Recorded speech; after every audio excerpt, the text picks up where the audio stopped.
What's up, Razmanites? You got the Razman here for Geeky.com and YouTube, and yes, I'm filming this on a Sunday, hence the Dale Jr. shirt, preparing for the Daytona 500. But since we're still waiting on Robbie Webster's package, which I hope is actually in my mailbox, because if it's not, I'm going to start getting worried about it. But I wasn't able to check the mail yesterday, so I'm hoping once we can check it today that it'll be in there. But since we're still technically waiting for it, and I need to get a video out there for all of you, I wanted to do something I haven't done in a while, and that's do a sports video. And this is inspired by the conversation I had on my radio show 2 weeks ago with Cynical 44 and about my passion for sports. And I'm going to do this regularly on the Reds this year. I just don't know what I'm going to call the series yet. But this is, and it's going to be a weekly series rather than a daily series, because it's just going to be too hard to remember, or too hard to film every day to get thoughts on the everyday game. And sometimes you get night games, sometimes you get day games, so it's just going to get convoluted and complicated. Anyway, it's either going to be Monday or Sunday, depending on the schedule, but you'll see a weekly series going up, probably talking about that week in Reds baseball. So I want to kick it off, and I'm just going to call this one Thoughts on the Reds Going into Spring Training 2012. Today, on the Razman's Reality.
So we're looking really good this year. I'm really loving the Reds on paper this year. They of course made the big 4-for-1 player deal to bring Matt Latos over from San Diego.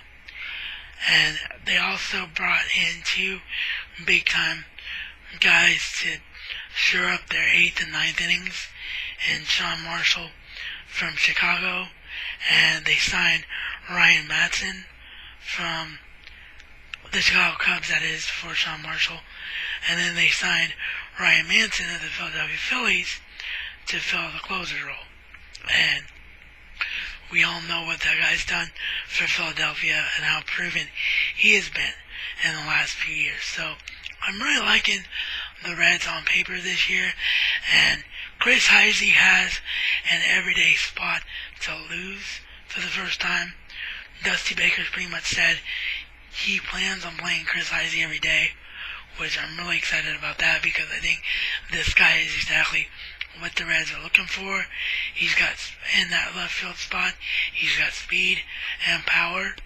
But then they also signed Ryan Ludwig in free agency, so Ryan Ludwig could push him and obviously give him great relief in left field as they need it, if he needs it. And also he can play left field if Chris Heisey needed to play center field on the days when Drew Stubbs isn't playing. And Drew Stubbs is really the only element to the starting lineup that I kind of still have my doubts about. And the reason for that is he just has had so many chances, and he really hasn't shown to me that he is going to be the kind of player that the Reds hoped he would be when they signed him and brought him up. He just keeps striking out a lot, and he doesn't use his speed the way he should. He should be laying down in bunts and not trying to hit home runs, and should be really utilizing his speed. He did show last year, however, when Dusty moved him down in lineup and didn't use him as a leadoff hitter, that he was much more relaxed. And don't get me wrong, I'm not going to tell anybody not to hit home runs. Drew Stubbs has got good power, and he can be a power hitter if they need him to be. But I really don't think they need him to be, so when his home runs come, they're going to be more special. But yeah, I'm hoping Drew Stubbs puts it all together. But on paper, when they went to get Sean Marshall from Chicago and they traded Dave Chappelle to do it, I would much rather seen them trade Drew Stubbs to do it. Because unlike the Edison Volquez being the major piece in the Matt Latos deal along with Yonder Alonso, those are two guys in Volquez and Alonso that I didn't really think they were. Volquez was suspect the time that he was there, and Alonso was, of course, held back from his natural position by Joey Votto, and you're not going to bounce out a guy who won the MVP 2 years ago. So that deal I didn't have a problem with, but the Sean Marshall deal, I thought maybe Drew Stubbs should have been the piece and not Dave Chappelle. I think Dave Chappelle has more potential on paper than what Drew Stubbs has shown his ability to do. Because the Reds have a lot of young talent still in the minor leagues, which might be why they were okay with letting go of Chappelle. But they do have a lot of young guys in the minor leagues still that are good young outfielders. So this is a make or break year for Stubbs, because Izzy could easily play center just as well as he plays left. And if Ludwig, forces his way into a platoon situation where he gets time, then you're not going to want to take Izzy out lineup if Izzy's performing well.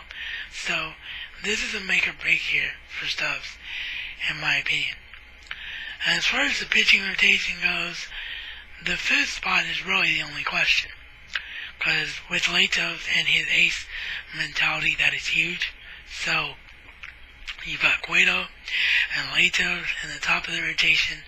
And then you've got Arroyo third in the rotation with his veteran leadership. Then you've got Leake nailing down that fourth spot and finally being ready to hopefully pitch a 162-game season. So then the question becomes, is the fifth spot going to be Homer Bailey, or is it going to be Aroldis Chapman, who reportedly is transitioning from the bullpen back into being a starter to try and help his control? I don't know if I really agree with that move, because I think that I really like the ability of Aroldis Chapman with how hard he throws, being a late inning guy, and coming in and the 7th inning and even the 8th inning when Sean Marshall needs a day off, a game off here and there. I like Aroldis Chapman better in that role, and I don't think that Homer Bailey, what's he going to do? I don't know if he can be a 5th, 6th, 7th inning guy. I think he's the kind of guy that has to be a long reliever, and he's out of options now. They've used his minor league options up as far as I know, so he's going to have to be in the major leagues all year long this year. So I just don't know if I like Homer Bailey in the bullpen, but we'll have to wait and see how spring training goes, because Aroldis Chapman and Homer Bailey are going to push each other, and we're going to have to see how it goes. And this is Homer Bailey's situation to make or break as well, so we'll see what happens.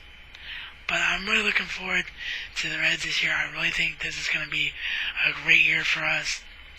I think when you look at us from top to bottom, with so many questions in St. Louis after Pujols, after La Russa era, beginning there. They definitely are the first defending world championship team I've seen in a long time to have so many questions about them. So I really think the Reds are the favorite in the NL Central if they stay healthy, and I think this is going to be a great year for the Reds. So if you're a Reds fan, let me know what you thought in the comment box down below. Let me know what you think about the idea of me doing sports videos down below. Hopefully you like it as well as I do. And I will see you all for the next episode, which will hopefully be the Robbie Webster package video. If not, it'll be the review for The Rock, the epic journey of Dwayne The Rock Johnson. And then in between the review for Moneyball, I'm going to do a regular wrestling video with Rotisserie Jamie. We're going to talk about Undertaker versus Triple H, Rock versus Cena, and Jericho versus Punk. So basically, the WrestleMania 28 build up to this point. Remember, there's no such thing as being too big of a geek. And this is reality according to the Razman. And Razman's style is not just a catchphrase, but a way of life.